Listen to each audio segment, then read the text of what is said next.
Revolv has learned 4 key lessons from dozens of EV site deployments. The first thing is that there is a cost of moving too slowly, and that cost is rising.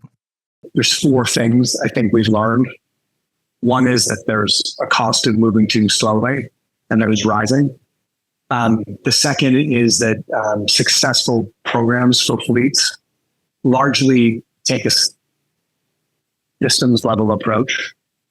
And the third is that it takes a village of people to bring these projects to life, both external partners and internal stakeholders.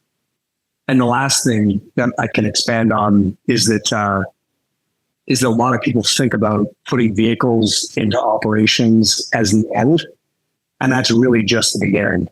We have found that medium duty applications are ideally suited for electrification because they typically are used in predictable routes that are return to base, because the types of equipment that they carry are somewhat light in payload, and the charging needs of medium duty vehicles is also less because the battery size is less. And the fourth component to that is the difference between an EV medium duty vehicle and an ICE medium duty vehicle is narrower than it is in the large class 7 and 8 categories.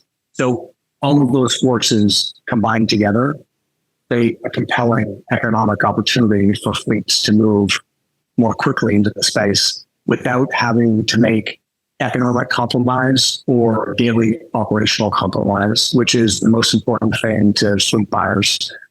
The fact that they're zero emission has to be an ancillary benefit, not the core reason for why they move.